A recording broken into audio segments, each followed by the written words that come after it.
हमारे समाज में कई जातियां पाई जाती हैं, जिसमें से कुछ जातियां ऊंची तो कुछ जातियां नीची कहलाई जाती हैं। सभी जातियों में चमार जाति का नाम सबसे ज्यादा सुनने में आता है, परंतु क्यों कुछ जातियां ऊंची और नीची क्यों कहलाई जाती हैं?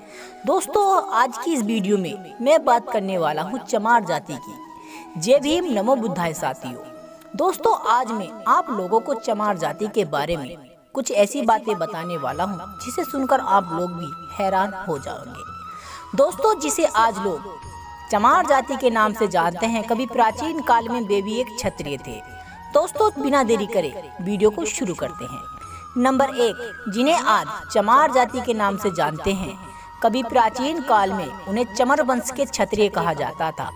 दोस्तों, चमर वंश का जिक्र महाभारत से भी जुड़ा हुआ है।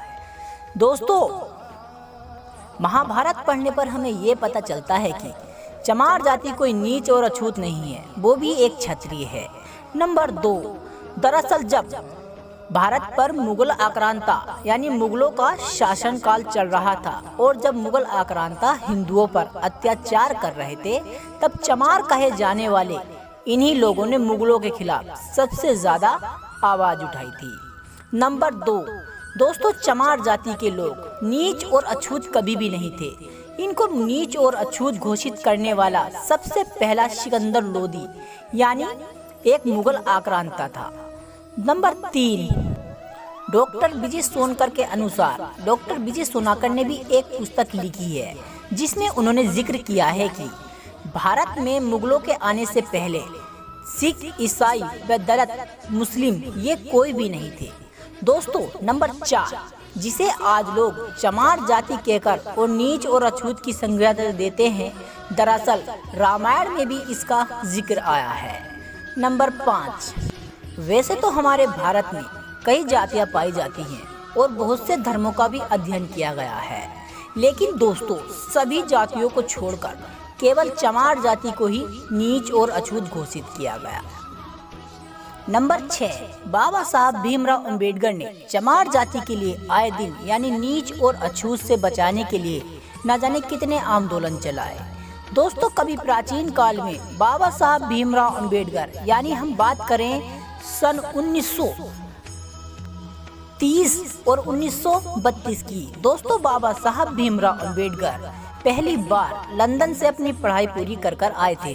तभी से उन्हें ये सोच लिया था कि मैं कुछ भी करूं, लेकिन जो जातियों में भेदभाव और छुआछूत जैसी प्रथा चलती हैं, मैं उनको मिटाकर छोड़ूंगा।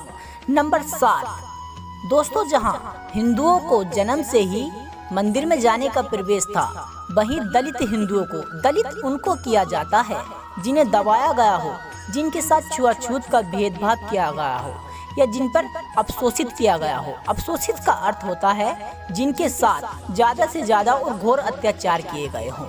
दोस्तों, इन लोगों को कभी भी मंदिर में जाने की अनुमति नहीं मिली। नंबर 8, दोस्तों, इन्हें चमार नाम इसलिए दिया गया क्योंकि ये चमड़े का काम करते थे, और नीच और अछूत इसलिए बनाया गया क्योंकि दोस्तों आप लोग सभी जानते होंगे कि प्राचीन काल में हिंदू धर्म इतना पवित्र था कि उसमें केवल ब्राह्मण का पाखंडवाद था। दोस्तों, प्राचीन काल में जब ये चमार जाति के लोग चमड़े का काम करते थे, तो दोस्तों आप लोग ये तो जानते ही होंगे कि चमड़ा यानी जानवरों की मांस से आता है, जानवरों की खाल को खींचकर बनाया जाता है। इसी कारण इन लोगों को नीच और अछूत की संगति मिली। नंबर 9, चमार जाति के ही गुरु संत गुरु रविदास जी, जिनके प्रसंग यानी जिनके सारे वचन भारत में बहुत प्रसिद्ध हैं। दोस्तों, इसी जाति के चमार जाति के संत गुरु रविदास जी ने भी चमड़े का काम किया। दोस्तों, आपने तो बाबा साहब भीमराव अंबेडकर की कई सारी तस्वीरें देखी होंगी, जिसमें केवल उनको इसीलिए याद किया जाता है कि उन्होंने जातियों में भेदभाव को खत्म किया और भारत का संविधान लिखा। लेकिन दोस्तों, बाबा साहब भीमराव अंबेडकर वो इंसान थे जिन्हें आज पूरा विश्व याद करता है। उन्होंने ऐसे काम किए जो आज के समय का मनुष्य बिल्कुल भी नहीं कर सकता।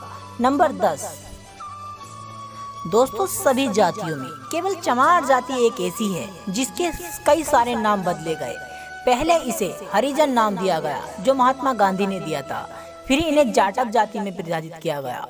फिर इन्हें अनुसूचित जाति में डाल दिया गया।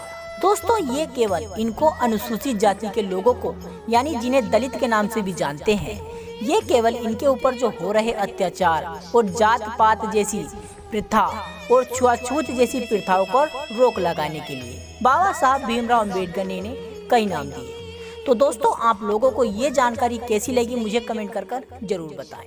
जय भीम।